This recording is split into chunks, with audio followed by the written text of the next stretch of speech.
Boa noite a todos, sejam novamente muito bem-vindos a mais esta sexta-feira em companhia de Dante e de Virgílio. Hoje estamos no nosso sétimo canto, que é o canto em que Dante nos apresenta os avaros e os esbanjadores. Como vocês devem lembrar da semana passada, em que nós estávamos falando dos gulosos, o canto se encerra com a visão que Dante e Virgílio têm de Pluto, né, ou Plutão. Nós já vamos conversar sobre Pluto ou Plutão, né, em que é justamente o guardião do quarto círculo. Então, neste círculo, nós temos os avaros e os esbanjadores, aqueles que não souberam usar os bens materiais, e aí incluído o dinheiro, na justa medida, porque ou exageraram ou desprezaram o valor da propriedade. Então agora eles têm como punição, segundo a lei do contrapasso, que Dante usa como medida para punição, eles têm como única propriedade a enorme pedra, né, a matéria bruta da pedra que eles empurram eternamente. Lembrando, de uma certa maneira, aqui o mito de Sísifo, né? Dante talvez tenha tido em mente esta ideia do mito de Sísifo e a punição eterna, né, empurrar inutilmente esta pedra. Bom, como eu já disse, então, nós temos o guardião do círculo, que é Pluto, que foi citado já por Dante e Virgílio no canto anterior, e nós temos então aqui, neste canto, o tema que eu classifiquei aqui como obrigatório, porque é a sequência de todos os pecados, né? Então o tema obrigatório é a avareza, que eu lembro, novamente, é sempre associado à cobiça, né? E temos mais um tema, que é o tema da fortuna, que é um tema diretamente ligado a esse da cobiça, da avareza e dos bens materiais. Mas o que é a fortuna para Dante? Bom, eu começo aqui com essa gravura do Albrecht Dürer, que se chama Nêmesis ou a Grande Fortuna. E aqui nós temos uma fusão de duas entidades. Nêmesis, na mitologia grega, filha da noite, filha de Nix, a noite, é a executora da justiça de Zeus. E no processo de evolução desse conceito, dessa ideia, dessa figura, desta deusa, ela passa de executora da justiça a deusa da vingança. E assim é conhecida, mais conhecida, a Nêmesis, como a deusa da vingança, mais propriamente. Mas, em um certo filão da literatura, da mitologia grega, ela é vingadora especialmente de uma categoria de crimes ligados a híbris, que é, generalizando, a soberba, a insolência, a prepotência, diretamente ligados à riqueza. Se vocês lembram dos nossos comentários na semana passada, né, a soberba, a prepotência ligados à riqueza. Então, essa perda da medida, do razoável, está ligado também a essa questão da propriedade dos bens.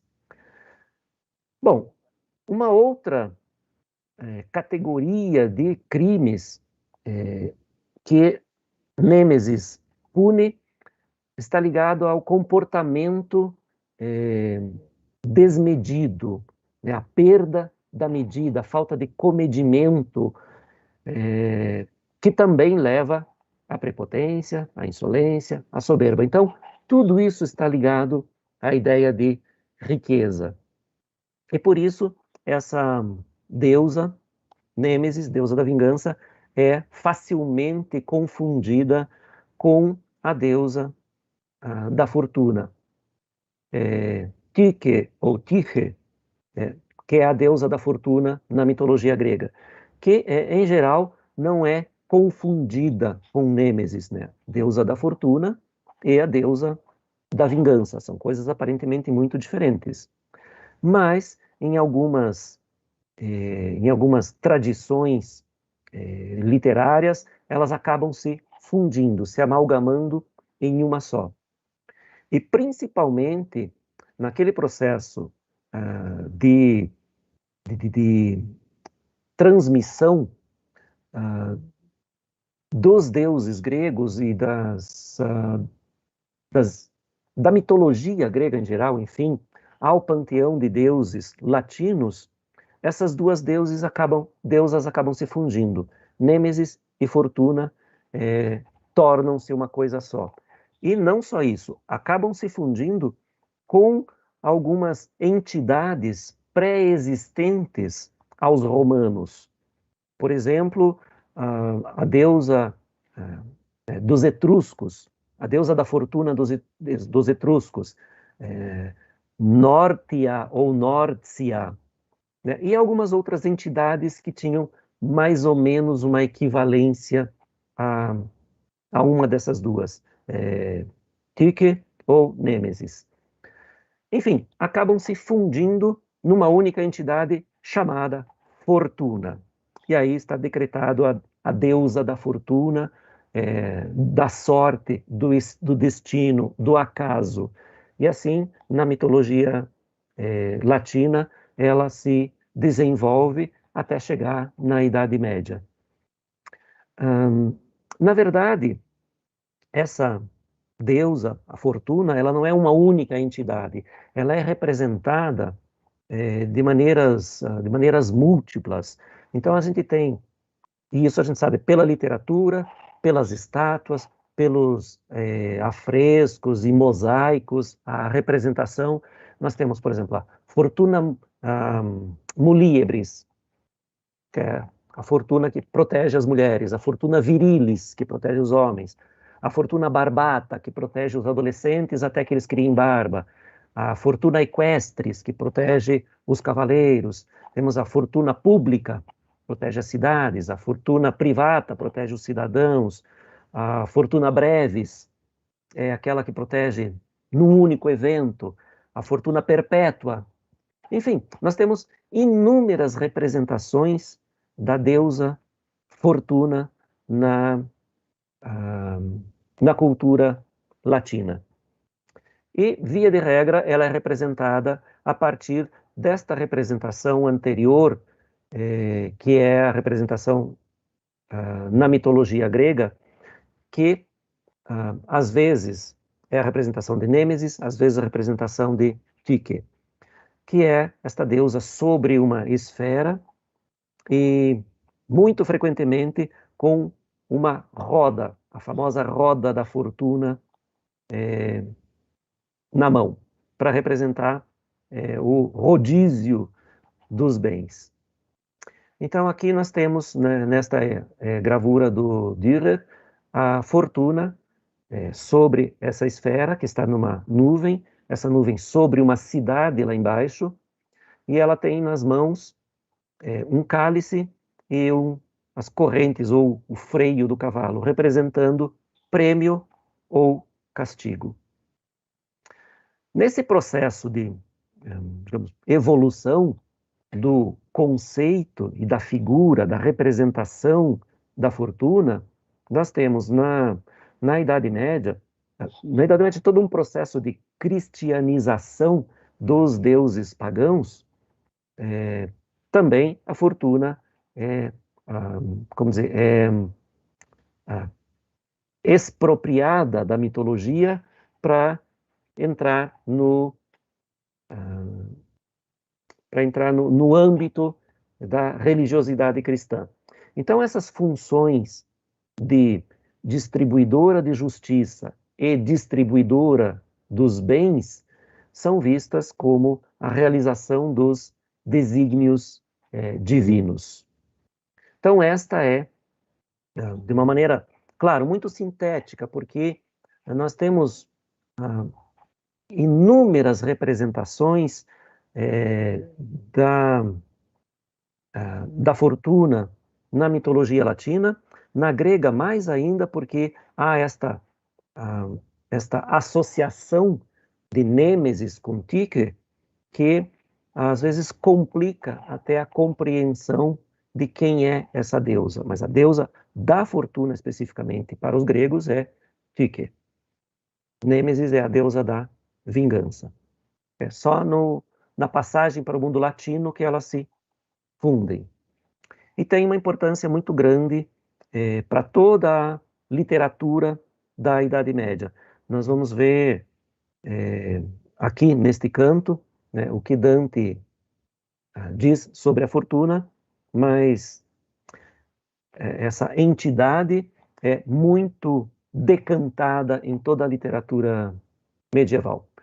Quando nós chegarmos no canto aqui, nós vamos comentar um pouquinho mais sobre a fortuna, que é a personagem, digamos assim, principal deste canto, excetuados naturalmente Dante e Virgílio, porque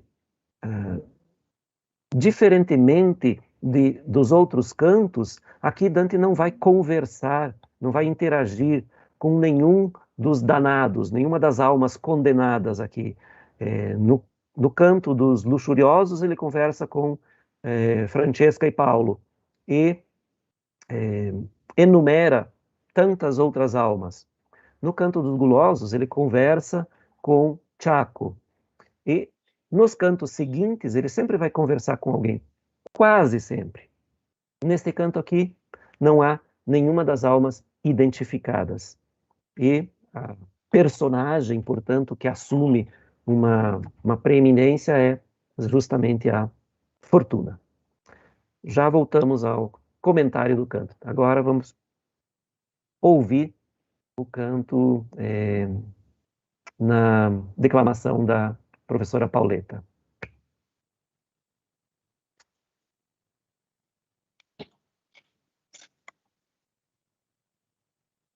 Pape Satan Aleppe, cominciò Pluto con la voce chioccia, e quel savio gentil che tutto seppe. Disse per confortarmi, non ti noccia la tua paura, che poder che egli abbia non ci torrà lo scender questa roccia. Poi si rivolse a quell'anfiata labbia e disse, taci, maledetto lupo, consuma dentro te con la tua rabbia, non è senza cagion l'andare al cupo, vuolsi nell'alto, là dove Michele fe la vendetta del superbo strupo. Quali dal vento le gonfiate vele cagiono a volte, poiché l'alber fiacca, tal cadde a terra la fiera crudele. Così scendemmo nella quarta lacca, pigliando più della dolente ripa che il mal dell'universo tutto insacca. Ahi, giustizia di Dio, tante chi stipa nove travaglie e pene quanti io viddi, e perché nostra colpa si ne scipa? Come fa l'onda là sovra Cariddi, che si frange con quella in cui si intoppa, così convien che qui la gente riddi. Qui vidi gente più ch'altrove troppa, e d'una parte e d'altra con grand'urli, voltando pesi per forza di poppa. Percoteansi incontro, e poscia pur lì si rivolgea ciascuno, voltando a retro, gridando, perché tieni e perché burli? Così tornavan per lo cerchio tetro da ogni mano all'opposito punto, gridandosi anche loro ontoso metro. Poi si volgea ciascun quando era giunto per lo suo mezzo cerchio all'altra giostra, e io, c'avea lo cor quasi compunto, dissi, Maestro mio, or mi dimostra che gente è questa, e se tutti forcherci questi percuti alla sinistra nostra.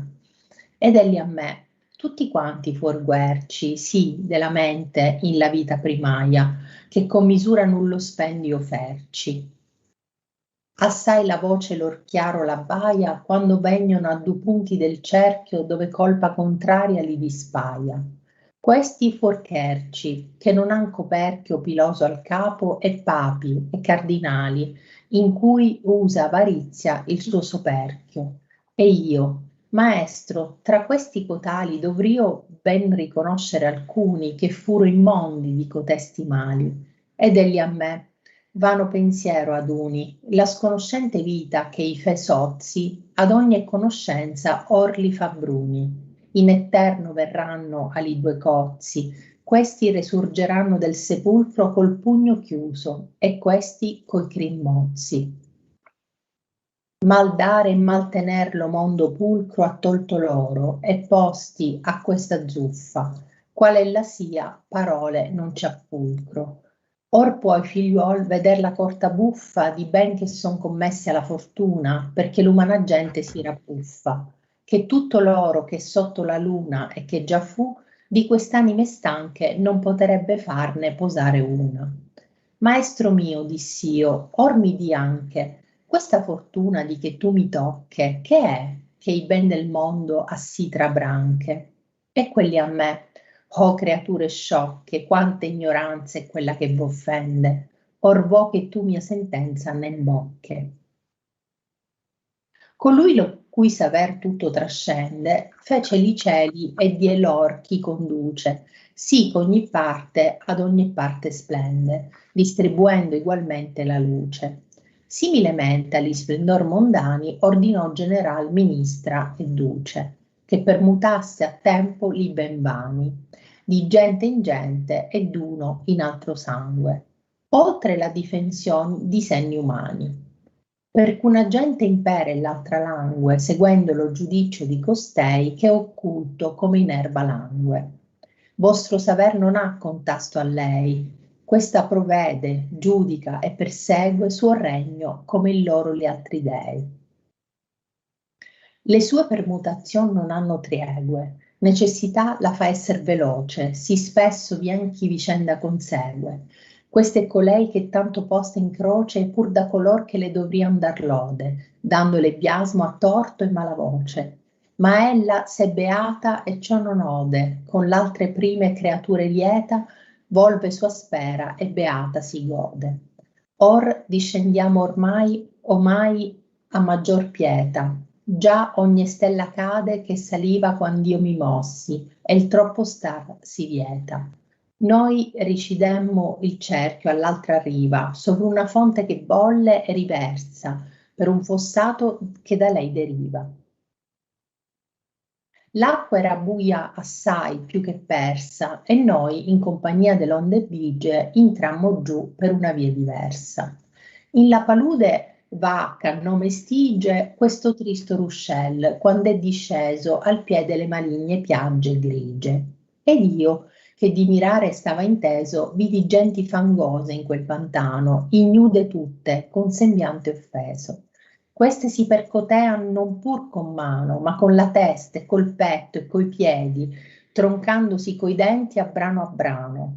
Lo buon maestro disse, figlio, or vedi l'anime di color cui vinse l'ira, e anche vo che tu per certo credi che sotto l'acqua è gente che sospira, e fanno pullular quest'acqua al summo, come l'occhio ti dice u che s'aggira. Fitti nel limo dicon, tristi fummo nell'aere dolce che dal sol s'allegra, portando dentro accidioso fumo. Or ci attristiam nella belletta negra, quest'inno si gorgoglian nella strozza che dir non posson con parola integra. Così girammo nella lorda pozza, grand'arco tra la ripa secca e il mezzo, con gli occhi volti a chi del fango ingozza. Venimmo al piè d'una torre al da sezzo. Obrigado, Pauleta. Bem, antes de passar ao canto, né, eu tenho aqui duas ilustrações. A primeira, os avaros e pródigos aqui empurrando os seus pesos, as suas pesadas rochas e se insultando, ali a pergunta-insulto que eles fazem, né? Então, esta primeira aqui é do Giovanni Stradano, que na verdade é um pintor um pintor flamengo, né, da Bélgica, atual Bélgica, chamado Jan van der Straat, mas ele foi para a Itália e lá ele passou grande parte da vida e adotou o nome italiano de Giovanni Stradano. É meio que a tradução do nome original. E do outro lado aqui nós temos o desenho de Mammon, feito pelo Louis Le Breton para o Dictionnaire Infernal do Jacques Collin de Plancy. Esse Dictionnaire Infernal, né, o Dicionário Infernal do Collin de Plancy, é uma obra do final do século XIX, que é uma espécie de dicionário dos demônios, né? O Jacques Collin de Plancy era um escritor, um estudioso de mitologia, mas principalmente um demonólogo ou demonologista, enfim, um estudioso de demônios. E ele fez esse dicionário que foi ilustrado pelo Louis Le Breton. E a referência mais comum que nós temos a Mammon é esta do Evangelho de São Lucas, né, que ele diz: não podeis servir a Deus e a Mammon. Então, Mammon é, por vezes, entendido como o demônio da avareza ou o demônio do dinheiro, às vezes como simplesmente uma representação da avareza. Então, nem sempre é representado como demônio, mas é interessante a visualidade desta figura citada já na Bíblia. Tem uma origem hebraica, né, da palavra mamon, dinheiro, mas depois ele se tornou uma representação desse apego exagerado ao dinheiro e, portanto, a cobiça, a avareza. Bom, vamos então ao texto. Como eu disse, no canto anterior, né, no sexto canto, nós tínhamos concluído com a visão que Dante e Virgílio têm de Pluto, o grande inimigo. É este o verso que eles usam lá, que Dante usa lá, né, dizendo: vimos Pluto, o grande inimigo. E aqui nós temos então o discurso de Pluto, que também os viu, e um discurso disparatado, misterioso, hermético, né? Porque ele diz: Pape Satan, Alepe. O que significa isso? Ninguém sabe, porque não é nenhuma língua conhecida exatamente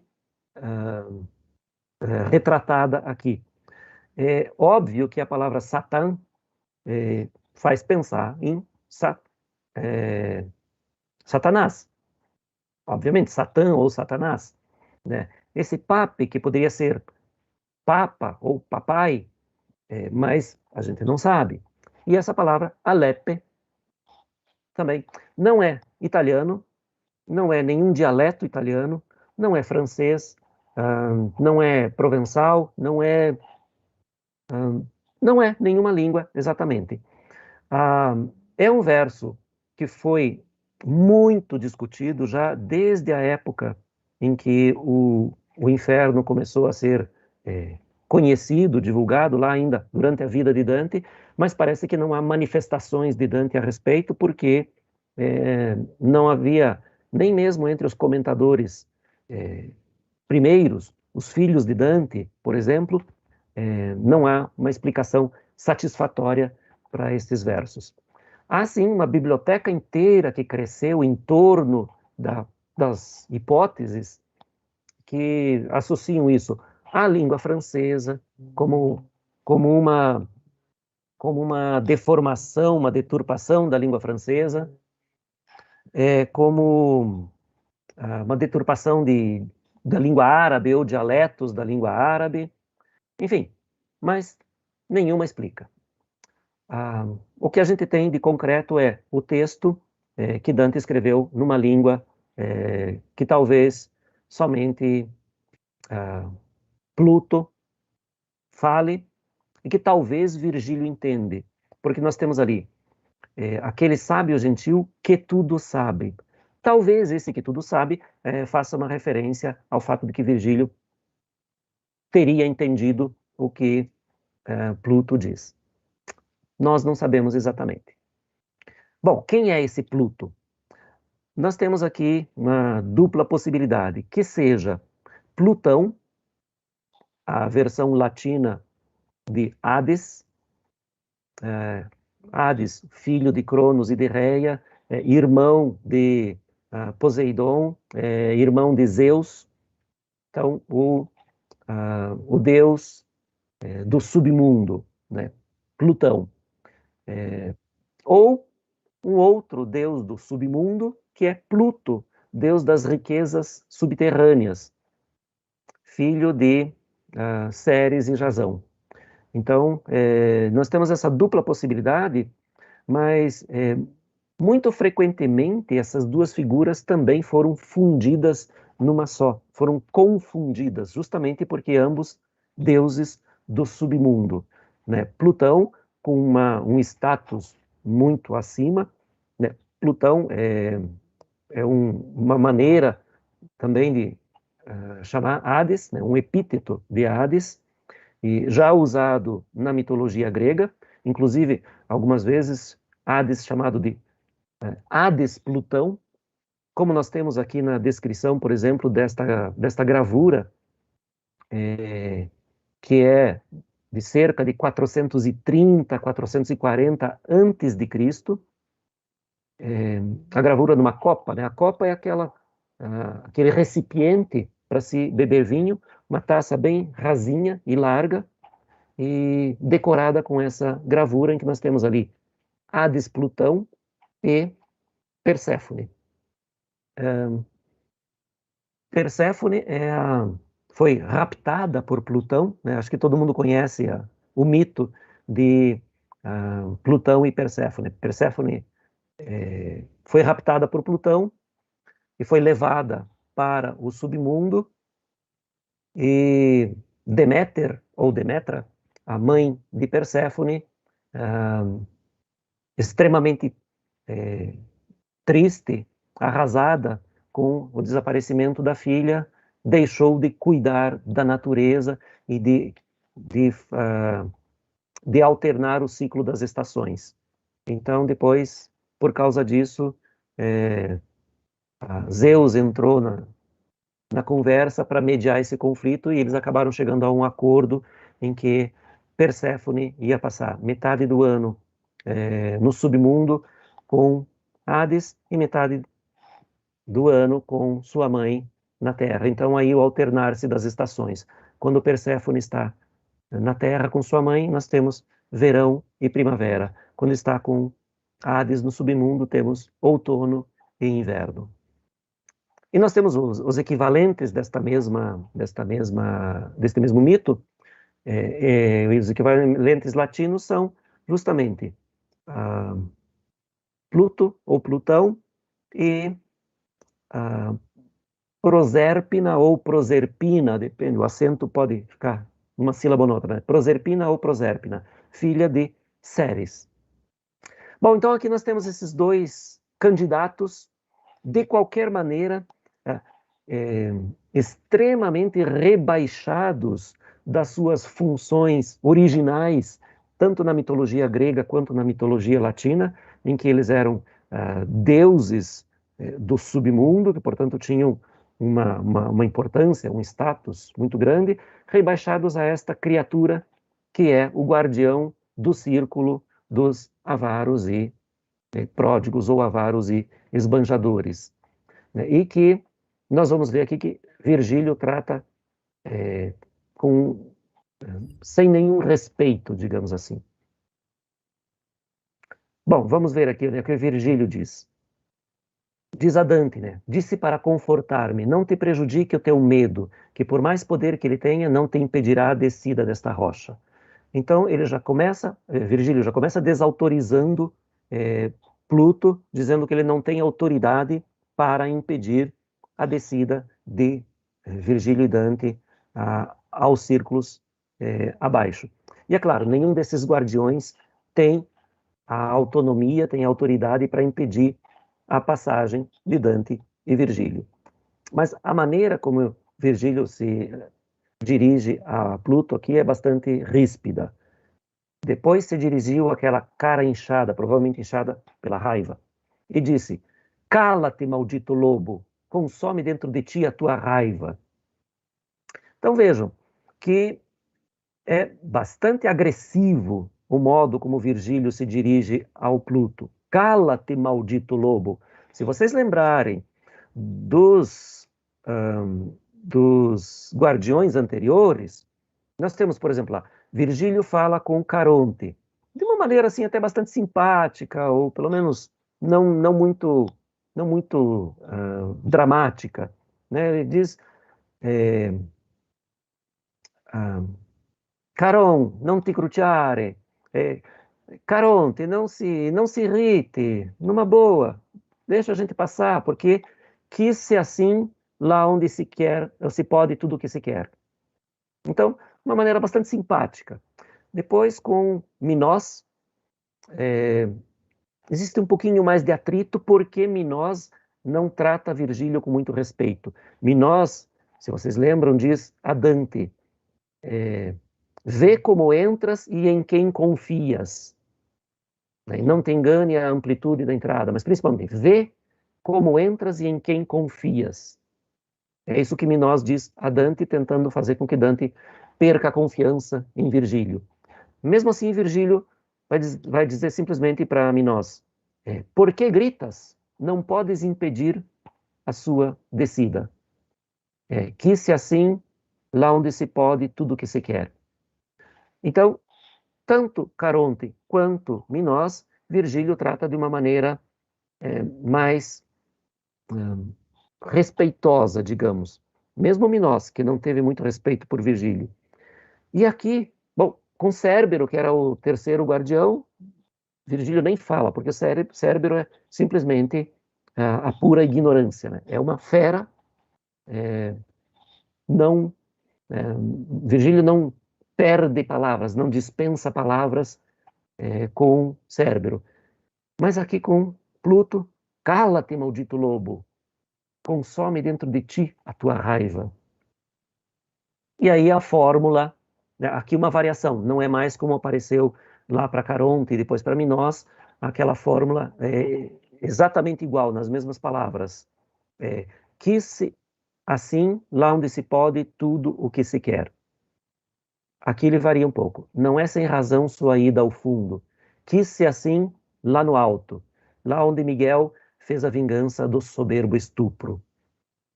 E daí aqui a palavra pode chocar um pouco, né? Parecer estranha, né? Estupro. Mas Dante usa aqui como era comum em outros textos, em literatura da sua época, a palavra estupro como violência. Então, ele diz Miguel, né, o arcanjo Miguel, fez a vingança da soberba violência, da revolta dos anjos contra Deus, né, seguindo Lúcifer. Miguel foi aquele que liderou a vitória contra os rebeldes. Então, lembrando a Pluto que eles têm uma missão amparada pela vontade divina, e, portanto, Pluto não pode barrá-los, não pode fazer nada. E aí a imagem de Dante, como muito frequentemente ele faz uma analogia, cuja visualidade é muito forte e é muito fácil de figurar na nossa mente.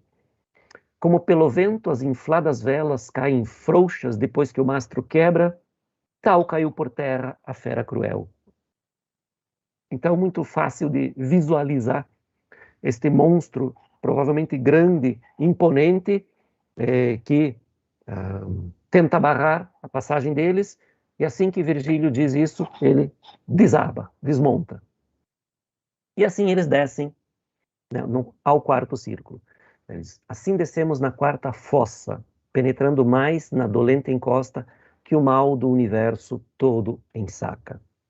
Então, descem ao quarto círculo, dos avaros e pródigos, como comumente se chamam os pecadores, as almas dos pecadores punidas neste círculo. os avaros e pródigos, ou como pecado, avareza e prodigalidade.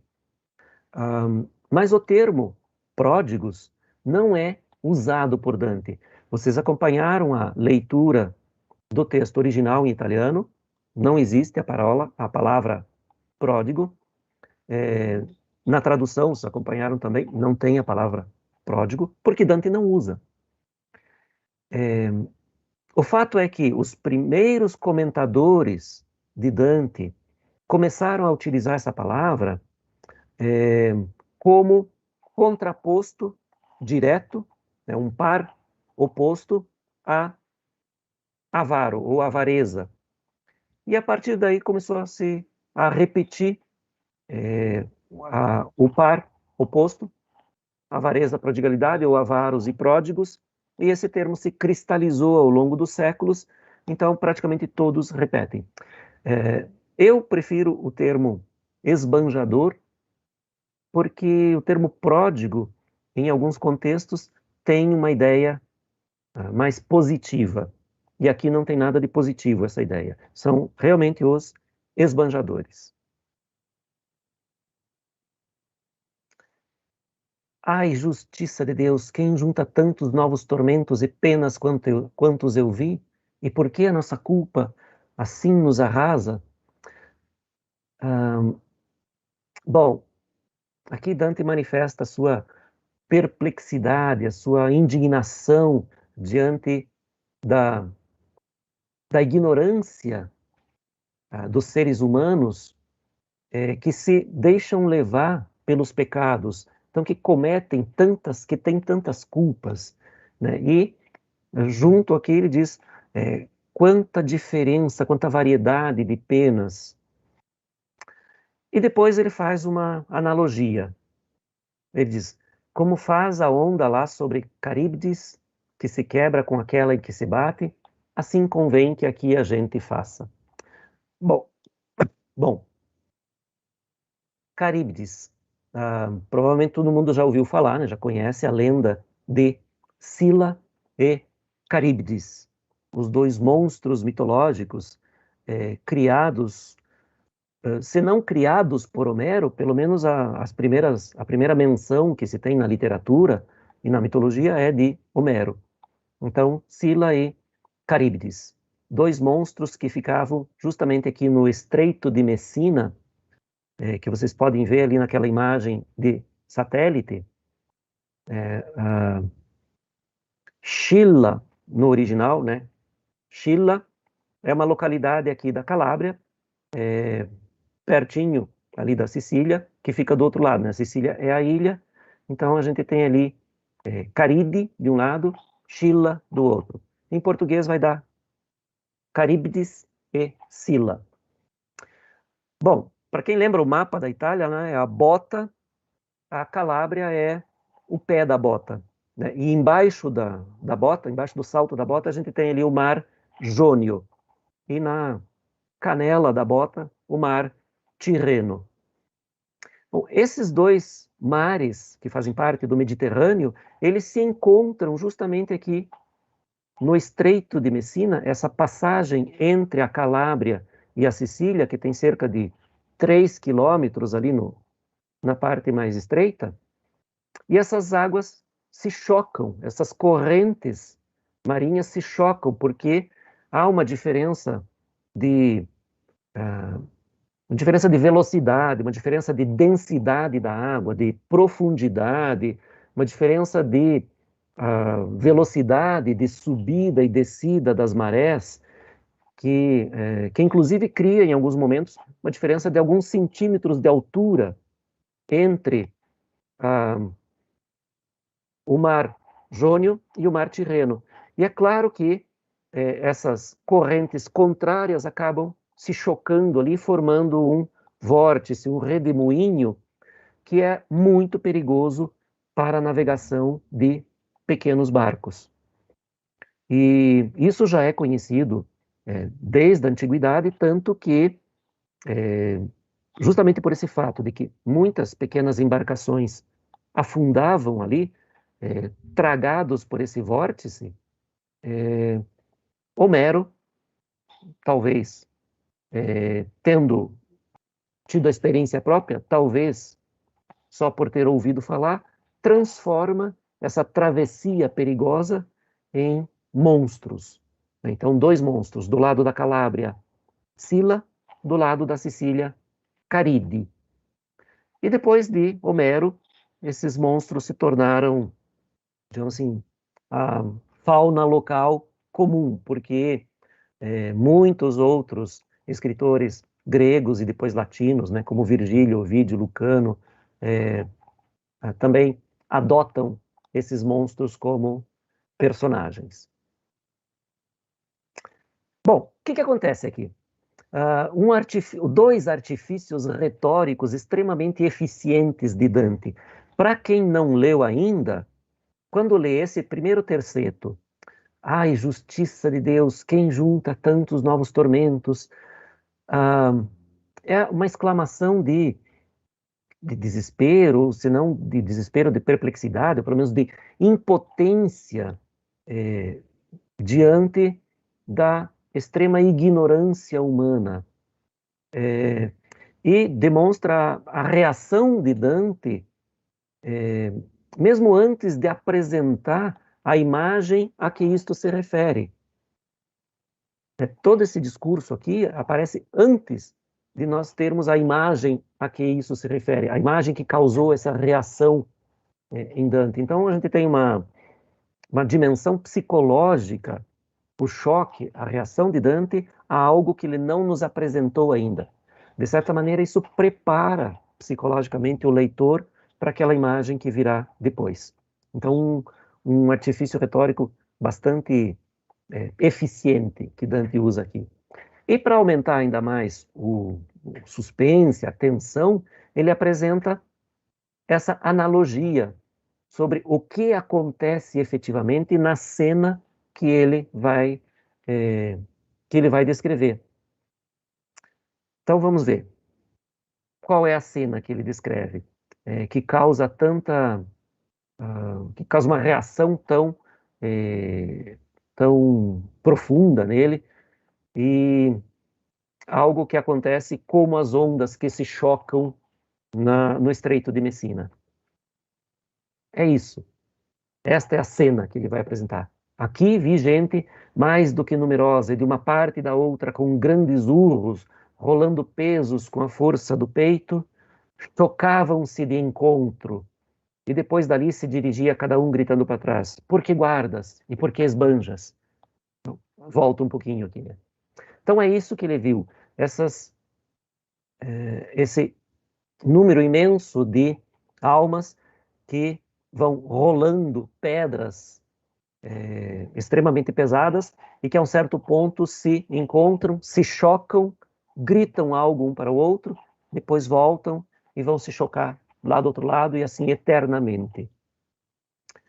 Bom, então aqui estão as almas dos avaros e dos esbanjadores, aqueles que em vida acumularam bens, gastando demais, ou que não gastaram e acumularam dinheiro. Então, ambos fizeram um uso errado do dinheiro e dos bens, né? Não tiveram uma medida. E agora a única propriedade que eles têm é justamente essa pedra que eles empurram eternamente e inutilmente. Inutilmente do ponto de vista de que não vai ter uma conclusão isso, não vai ter uma resolução, não vai servir para nada. É somente castigo, puro e simples. Então, esses dois grupos se chocam, mas não só se chocam, eles ainda se provocam, repetindo essa pergunta, que é uma pergunta que primeiro relembra o pecado. Por que guardas? E os outros, por que esbanjas? Então, primeiro relembra o pecado, mas além de relembrar o pecado, essa pergunta aparece num tom bastante indignado, que afirma um certo sentimento de superioridade, porque essa pergunta é feita como um insulto. Não é feita simplesmente como uma pergunta retórica. Ela é jogada como um insulto para os outros. Então, isso significa que eles ainda mantêm a sua ideia, a sua concepção, aquela que eles tinham em vida, que é absolutamente equivocada sobre o uso dos bens secundários. Secundários porque os bens primários são os bens espirituais. Então, aqui todos os bens de que se trata são os bens secundários. E qual é a ideia de Dante aqui? Justamente que esses bens materiais foram colocados à disposição dos humanos por Deus para tornar a vida humana melhor.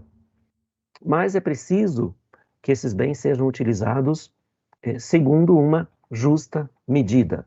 Essa justa medida é o conhecimento da função desses bens e a distribuição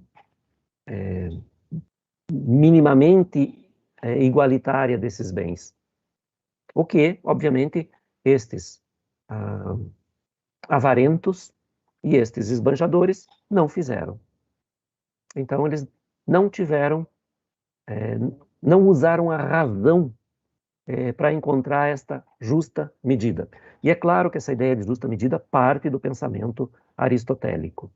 A ideia de justa medida, que é o metro segundo o qual se mede aquilo que é virtuoso daquilo que é desvirtuado. Então, assim, eles vêm empurrando essas pedras, se chocam e voltam, né? Assim voltavam pelo círculo tétrico de cada direção ao oposto ponto, gritando sempre seu ofensivo mote. Então, aqui é a comprovação de que eles usam essa pergunta como um insulto para os outros, uma ofensa para os outros. Depois se voltava cada um, quando chegava, pelo seu meio círculo, a outra turba. Então, assim, só para dizer que isso é eterno, né? Dante vê que eles vão e voltam, sempre desta mesma maneira. Vão, se chocam, se insultam, voltam. Vão, se chocam, se insultam e voltam. E aí Dante diz, e eu que tinha o coração quase compungido, esse quase é muito importante aqui, porque a gente percebe que Dante, primeiro que vai se habituando a esse clima infernal, já não se comove tanto assim. E depois, principalmente por um pecado como este, pelo qual Dante tem um grande desprezo. Então, este quase compungido, nós até poderíamos interpretar como nada compungido, mas o quase está ali, nós só podemos interpretar. E aí Dante diz, mestre meu, ora explica-me, que gente é esta? E se todos foram clérigos, estes tonsurados à nossa esquerda? Bom, a pergunta de Dante, então, se todos foram clérigos, todos foram religiosos, né, foram do clero. É claro que essa pergunta de Dante é uma pergunta extremamente tendenciosa, porque se ele faz a pergunta, para nós leitores, é praticamente uma afirmação e não uma pergunta. E manifesta não só um preconceito de Dante, não é um preconceito de Dante, essa é uma interpretação que é, digamos assim, puramente lógica no tempo de Dante, em que a avareza e a cobiça dos religiosos era lugar comum, né? Era o tema, como eu coloquei ali, o tema, um dos temas preferidos de toda a literatura profana. E Boccaccio, que vai escrever em 30 anos depois de Dante, no Decameron, Boccaccio vai se divertir muito com esse tema da cobiça e da avareza dos religiosos, aliados à gula e à luxúria também dos religiosos. Quer dizer, era um tema bastante comum, mas especialmente cobiça. E aí eu coloquei ali, né, mais uma citação da Bíblia, né, a cobiça é a raiz de todos os males, diz São Paulo na primeira carta aos Timóteos. A Timóteo, desculpe, na primeira carta a Timóteo. A cobiça é a raiz de todos os males. E aqui a gente tem algumas traduções, tanto em italiano, quanto em francês, em português, em espanhol, várias traduções que trocam essa cobiça por dinheiro. Mas nos textos mais antigos da Bíblia, pelo menos em grego e em latim, está sempre a ideia da cobiça como raiz de todos os males, e não o dinheiro. De qualquer maneira, né, não faz muita diferença. Então, Dante faz essa pergunta manifestando justamente aquele lugar comum da cobiça e da avareza dos religiosos na Idade Média. Ele quer saber se são todos religiosos porque estão todos tonsurados, ou seja, têm o cabelo cortado à moda de algumas ordens menores, algumas ordens religiosas. E ele a mim, todos foram tão cegos da mente na vida primeira que com medida nenhum gasto fizeram. Então, Virgílio não responde exatamente, né, são religiosos ou não são, mas lhe diz que foram todos irracionais, né, que foram cegos da mente no sentido de não usaram o olhar da razão, não tiveram uma visão racional, portanto, não fizeram nenhum gasto com a justa medida. E aqui está a palavra medida, que remete diretamente à ideia da justa medida de Aristóteles. E aqui a associação com o lobo da avareza ou da cobiça, né? Se vocês lembram, lá no começo do inferno, uma das feras, a loba, é justamente um dos símbolos da avareza ou cobiça. E aqui o guardião, né, que Virgílio chama de maldito lobo, também por associação a essa alegoria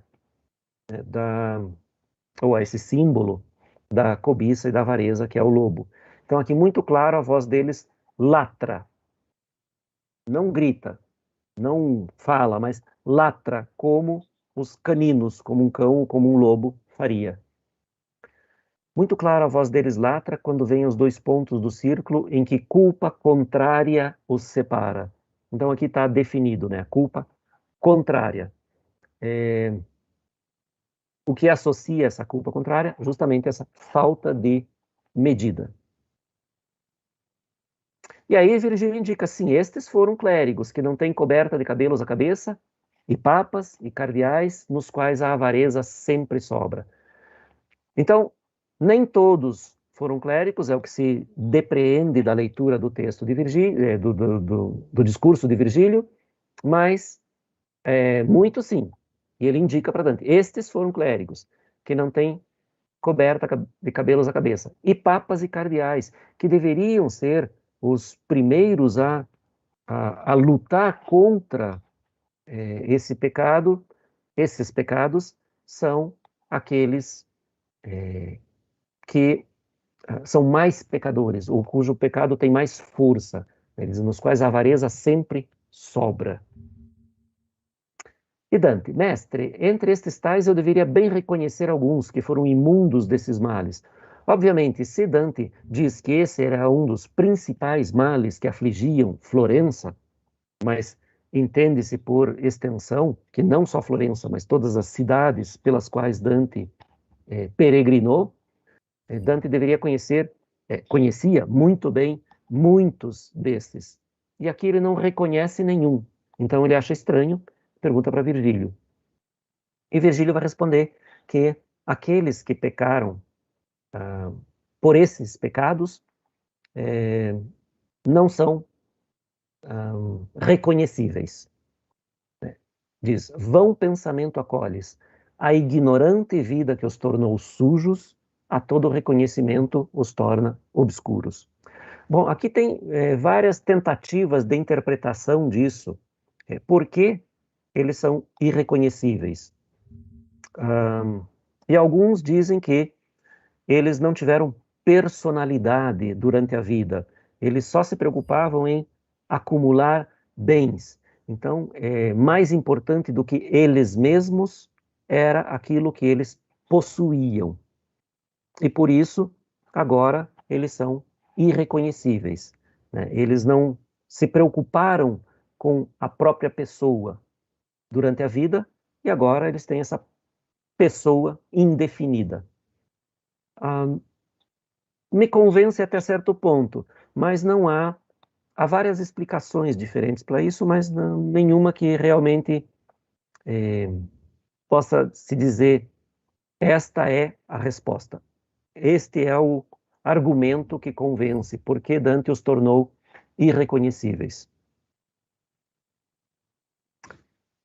Bom, e aí Virgílio diz: eternamente continuarão a se bater. Estes ressurgirão do sepulcro com a mão fechada e estes com a crina cortada. Então aqui as duas imagens simbólicas destes dois pecados contrários, né? A avareza, mão fechada, que é uma ideia, uma figura e uma expressão que nós usamos também em português até hoje, né? Alguém sovina, alguém avaro é um mão fechada. E em muitas línguas se repete isso porque é óbvio, né? O gesto de não abrir a mão para não entregar o dinheiro. E esse outro, crina cortada. Alguns estudiosos de Dante dizem que essa era uma expressão usada sempre em associação a mão fechada, crina cortada. Então, uma expressão comum cuja origem, cuja explicação se perdeu no tempo, porque não há nenhum comentador mais moderno que saiba explicar a origem dessa expressão. Alguns dizem que ainda no século XVII, XVIII se usava a expressão, mas sem nem saber por quê.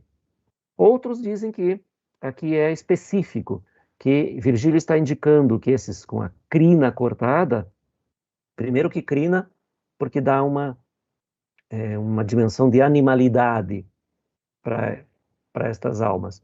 E depois, crina cortada ou cabelo cortado faz referência diretamente aos religiosos tonsurados.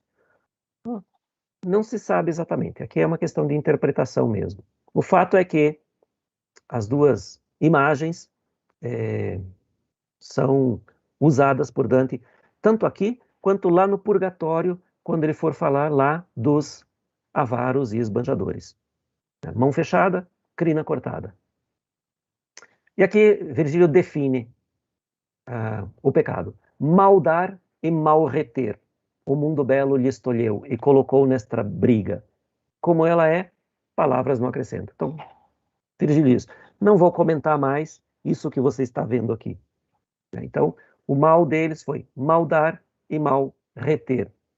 Gastar demais ou não gastar o dinheiro para aquilo que era necessário. E aqui acaba esta primeira parte do canto, que nós dividimos somente por uma questão didática, temática. Né? O canto não é dividido, né? O canto é inteiro. Mas por uma questão didática, a gente pode dizer que aqui acaba a primeira parte, no próximo terceto começa a segunda. Quando Virgílio diz: ora podes, filho, ver o breve engano dos bens que são submetidos à fortuna e que a humana gente disputa. Então aqui Dante entra, através desse discurso de Virgílio, no tema da fortuna. A fortuna é quem administra os bens mundanos. E aí Dante colhe a deixa. Assim, Virgílio completa ali, né? Todo o ouro que há sob a lua e que já houve destas almas cansadas não poderia fazer repousar uma. Então, todo o ouro que existe atualmente e todo o ouro que já existiu não poderia comprar nenhum minuto de repouso a nenhuma única destas almas. Ou seja, de que valeu acumular todo esse ouro ou gastar todo esse ouro se agora, eternamente, eles serão castigados aqui e não há valor que possa atenuar esse sofrimento. Bom, aqui nós temos uma imagem do Zebalberhan, né, da fortuna. E essa aqui é uma imagem um pouquinho mais clássica da fortuna, né? Tem ali a esfera ao lado dela, e ela está com a roda da fortuna na mão esquerda, né? E nessa roda da fortuna está lá alguém no topo da roda, ou seja, aquele que está acima dos outros, que detém os bens, detém a fortuna neste momento, mas logo a roda vai girar e ele vai cair. Então essa é uma representação bastante comum da fortuna, e é claro que a, a roda da fortuna é talvez mais conhecida do que a própria ideia da deusa fortuna. Inclusive, atualmente, a gente tem algumas manifestações culturais que fazem referência à roda da fortuna, né? Em programas de TV e de internet, enfim, que fazem referências à roda da fortuna. Bom, então Dante pergunta ali, né? Mestre meu, disse eu, ora diz-me também, esta fortuna de que tu me acenas, o que é que os bens do mundo têm em suas garras? É que garras Dante quer tornar um pouco mais dramática a ideia, né? Porque a fortuna nunca é representada com garras. A representação em todo mundo latino, pelo menos, é sempre como esta representação que nós temos aqui. Uma mulher, às vezes alada, às vezes sem asas, às vezes vestida, às vezes nua, mas sempre uma mulher. Sem garras, portanto, mas tem em seu poder, né, o significado aqui. E aí Virgílio vai dizer, ó criaturas tolas, quanta ignorância que vos ofende. Ora quero que tu a minha sentença digiras. E aí começa a explicar, então, a versão que Dante tira, principalmente de Severino Boécio, que é um dos seus autores preferidos, mas não só. Né? Essa imagem já chegou a Dante comentada por vários outros autores. Boécio, talvez o principal. Como Virgílio explica, então? Aquele cujo saber tudo transcende, ou seja, Deus, fez os céus e lhe deu quem os conduz. Então, fez os céus e criou os anjos que movem os céus. Né? Os anjos, como eu já disse, né, são na verdade, as inteligências angélicas, né, dos quais os anjos são a categoria mais baixa. Existe uma hierarquia de 9 categorias de anjos, né, dos quais os anjos são os mais baixos, que movem o céu da lua. E dali para cima nós temos os arcanjos, principados, potestades, virtudes, dominações, tronos, querubins e serafins, que movem todos os céus. Assim que em toda parte resplende, distribuindo igualmente a luz. Então aqui está um conceito que Dante vai repetir lá no começo do Paraíso. Os primeiros versos do Paraíso são a glória daquele que tudo move, pelo universo penetra e resplende em uma parte mais, em outra menos. Então, a glória daquele que tudo move. A glória lá é entendido como a luz, a energia, o poder, a virtude. É isso que ele diz aqui também com outras palavras, né? Deus criou o céu, criou as inteligências angélicas que movem os céus e, movendo os céus, transmitem a luz de Deus, a energia, o poder de Deus, a todas as partes do universo que resplendem, algumas partes mais, algumas menos, dependendo da característica intrínseca daquele que a reflete.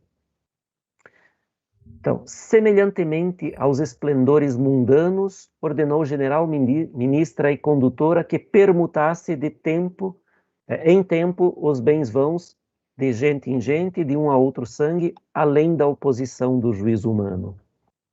Então Deus criou as inteligências angélicas para moverem os céus. De modo semelhante, criou também uma inteligência angélica como ministra e condutora dos bens terrenos. Então, a fortuna, assim chamada fortuna, é uma das inteligências angélicas criadas por Deus, com o objetivo específico de administrar a propriedade dos bens terrenos. E essa ministra de Deus distribui estes bens materiais terrenos de uma maneira que está além da compreensão dos seres humanos.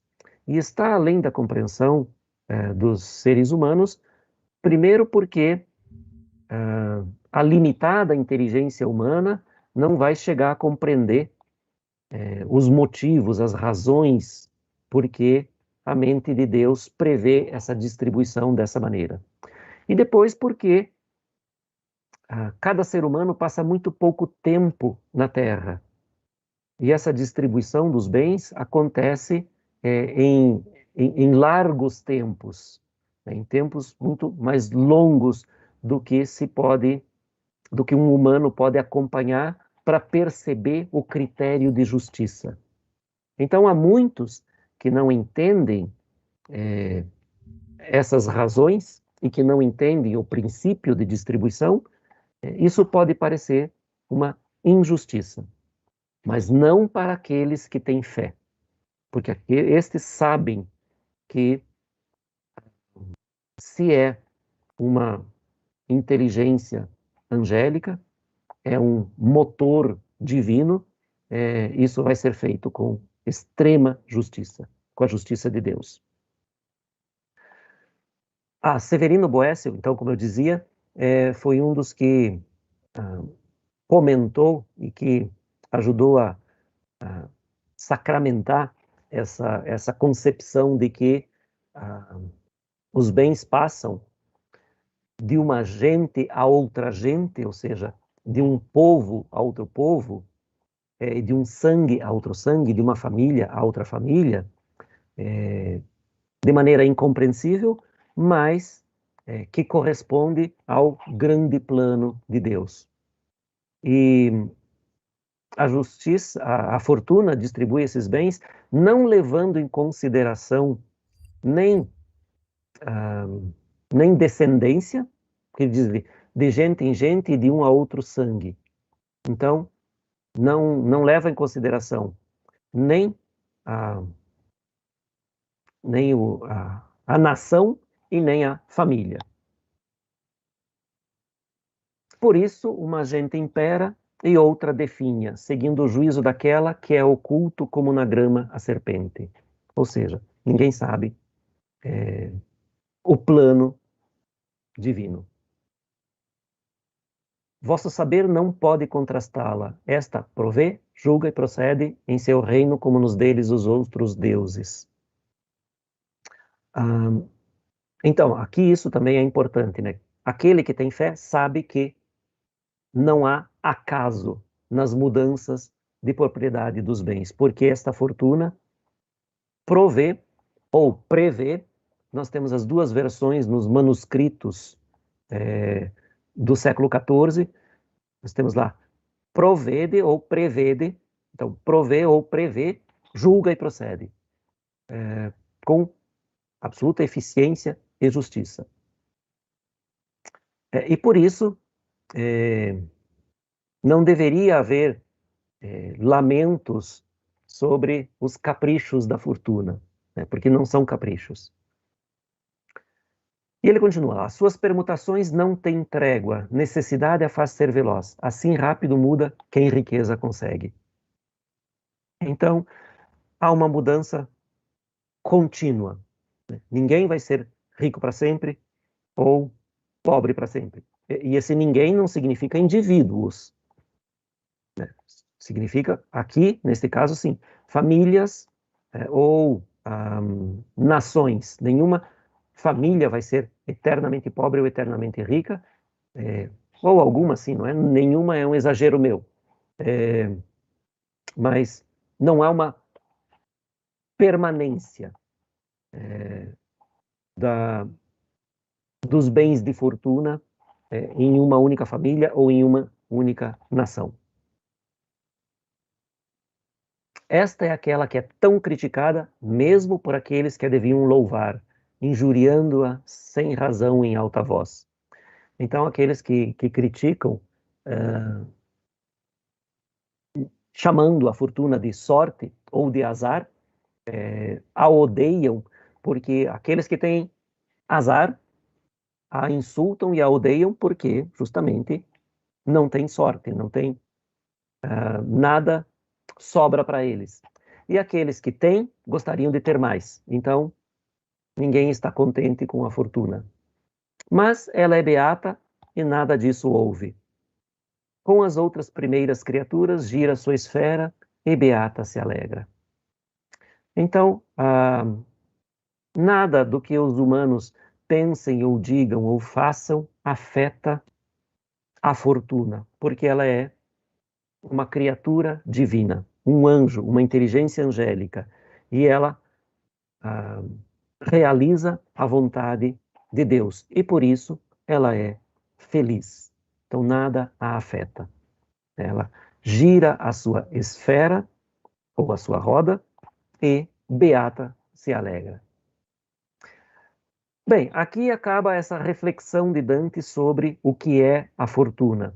Isso tem muito a ver com a mentalidade puramente medieval de Dante. Dante, como eu já falei, em alguns aspectos está muito à frente de seu tempo, mas em alguns outros aspectos, Dante é não só um homem de seu tempo, como um saudosista, um conservador, que está um pouco atrasado no tempo em relação a alguns pontos de vista. Por exemplo, este de que a sociedade deve necessariamente ser rigidamente hierarquizada. E isso significa que não há um grande espaço de mobilidade entre as classes, ou naquele momento não se podia chamar de classes ainda, mas os estratos sociais. Não há uma possibilidade grande de mobilidade, uma possibilidade pequena sim, mas não muito grande de mobilidade. Então, a distribuição dos bens, que normalmente favorece aparentemente sempre os mesmos ricos, que continuam sempre ricos, e essa riqueza varia de uma para outra família, mas sempre entre aqueles mesmos, Dante não tem, aparentemente, nenhuma intenção ou nenhuma pretensão de revolta contra isso. Ele aceita tranquilamente isso, como se isso fosse a vontade de Deus. Essa ideia de hierarquia, segundo a qual, no pensamento de Dante, né, a política dos homens, e aqui política no sentido muito amplo, política no sentido de a vida prática, deve copiar a política dos homens, a vida prática dos homens deve copiar a política divina. Então, uma hierarquia absoluta, rígida e quase imóvel. Isso não significa que Dante esteja aqui defendendo, como dizer, uma imobilidade total, significando que nós devemos nos acomodar e simplesmente esperar, porque tudo já está pré-determinado. Aquilo que a fortuna deve destinar a mim virá de qualquer maneira, quer eu faça, quer eu não faça algo. Não é bem isso, né? Porque Dante entende que a fortuna é uma causa primária e que age em linhas gerais, que determina as estruturas gerais, mas há um certo espaço de ação humana. E é nesse espaço de ação humana, que é um espaço pequeno, sim, mas há um espaço de ação humana. Então, todo aquele que quer conseguir algo deve se esforçar, deve agir. Porque, se vocês lembram, agir para Dante é quase sinônimo de viver. Dante não aceita uma vida sem ação. Ação em diversos sentidos. Ação física, ação política, ação religiosa, ação, enfim, em muitos sentidos. Mas deve-se agir para conquistar aquilo que se deseja. Bom, e aqui praticamente Dante encerra, então, mais essa questão, mais esse tema que é a fortuna. E diz, agora desçamos a maior... Virgílio falando, né, sempre. Agora desçamos a maior tristeza, já cai toda estrela que subia quando eu me movi e ficar demais se veta.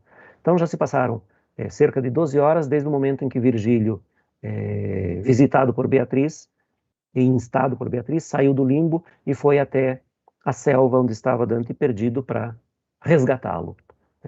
Cerca de 12 horas se passavam. As estrelas que estavam subindo agora estão descendo. Nós cortamos o círculo até o outro lado sobre uma fonte que ferve e deságua por uma fossa que dela deriva. Então aqui uma fonte que está borbulhando e que gera um riacho, ou enfim, um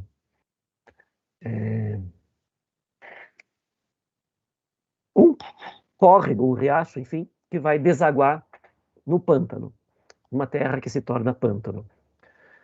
A água era escura mais do que turva, e nós, em companhia das ondas cinzentas, descemos por uma via diversa. Esse diversa aqui em Dante algumas vezes pode significar difícil. Então, como eu tinha que escolher uma palavra ou outra para traduzir, deixei igual ao original, diversa, mas pode significar difícil. No pântano cai, que tem nome Estige, este triste riacho, quando desce ao pé das malignas areias cinza. Então, por enquanto, aqui existe essa fonte da qual a água borbulha, forma essa pequena corrente de água, que Dante chama aqui triste riacho, e deságua no pântano. E aí esse pântano, que é, na verdade, um rio, na mitologia grega, né, o Estige. Então, aqui, um rio do submundo, né, na mitologia grega, o Styx, depois Styx mesmo, é o segundo dos rios infernais, né? Nós temos aqui, primeiro, o Aqueronte, daí agora o Estige, depois vamos ter mais um logo adiante. E depois a gente vai ter mais um lago congelado lá no final do inferno. Então aqui, este rio que foi adotado pela mitologia latina, né, já vem da mitologia grega, é um dos rios do submundo. E eu, que a mirar estava atento, vi gente enlameada naquele pântano, nuas todas, com semblante irado. Então eis aqui os iracundos, os raivosos. Estas se batiam não só com as mãos, mas com a cabeça, e com o peito e com os pés, cortando-se com os dentes em pedaços.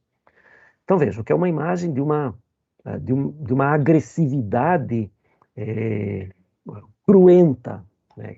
É uma ira descontrolada, uma violência descontrolada que se dirige não só aos outros, mas a cada um a si mesmo, né? Eles se batem, se mordem, se arranham, se rasgam com os dentes em pedaços. Bom, aqui estão então os iracundos. E aqui tem uma questão que a gente vai conversar mais para frente sobre essa questão da ira, porque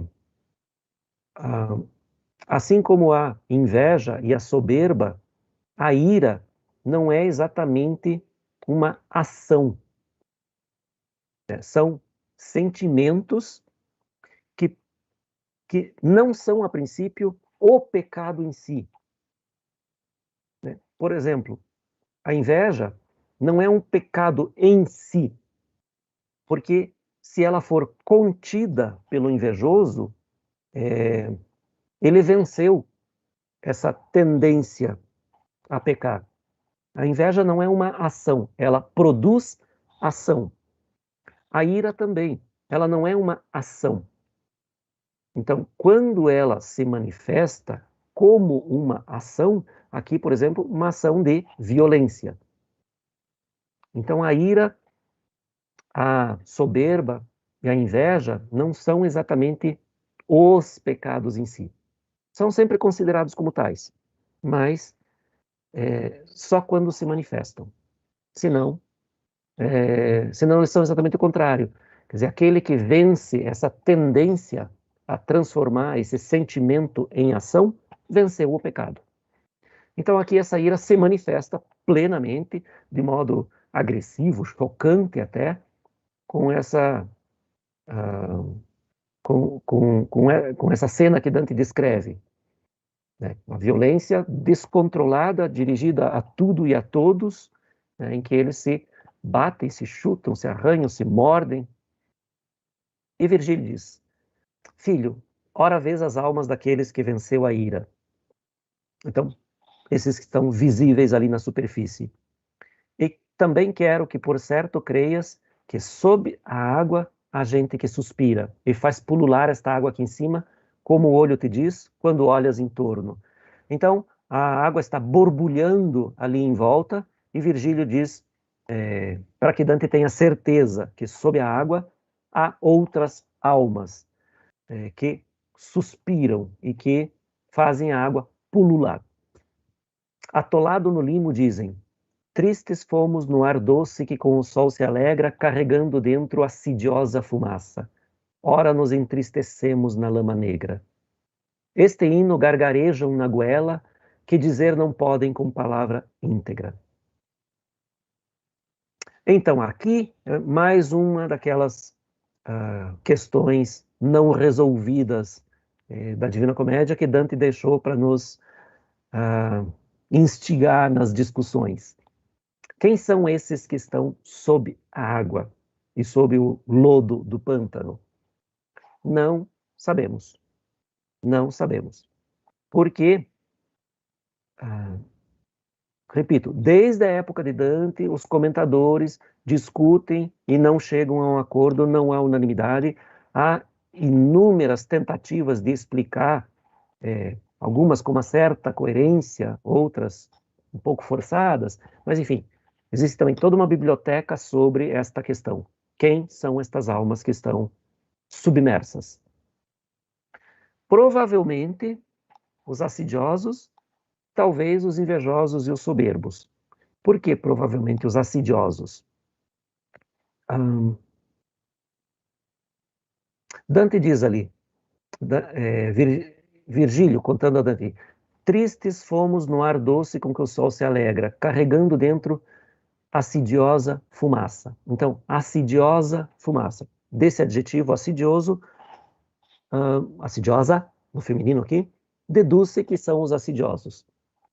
Mas não é uma dedução perfeita, porque esse adjetivo poderia ser utilizado para uma categoria de iracundos definida por Aristóteles, e aqui Dante teria acesso direto ao texto de Tomás de Aquino, que discute o texto de Aristóteles, em que os iracundos são divididos em iracundos agudos, amargos e difíceis. Agudos, amargos e difíceis. Agudos, aqueles que são explosivos, que imediatamente transformam a ira em violência.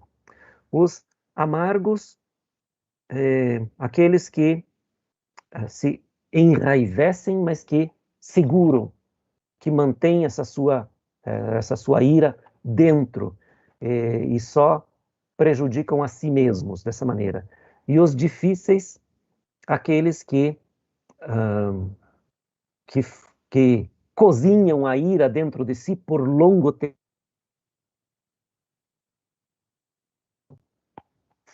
tornar essa ira violência. Então, Aristóteles divide a ira nessas 3 subcategorias. E Tomás de Aquino repete isso, então. E uma dessas características dos iracundos amargos é a assídia. Então, aqui a coisa complica um pouco, porque nós não podemos dizer exatamente, são os assidiosos. Com relação aos invejosos e soberbos. Bom, aqueles que defendem a presença aqui dos invejosos dizem que uma das principais características da inveja é a tristeza, ou a profunda melancolia, mas principalmente a tristeza por não conseguir o que eles invejam nos outros. Então, a profunda tristeza. Por isso, aquele verso ali, ora nos entristecemos na lama negra, apontaria para os invejosos. Bom, é uma interpretação possível, mas não é definitiva de modo algum. E os soberbos que estariam aqui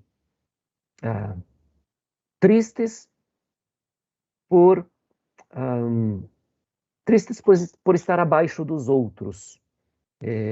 Então, é possível? Sim, também é possível. Eu diria menos provável, mas é possível.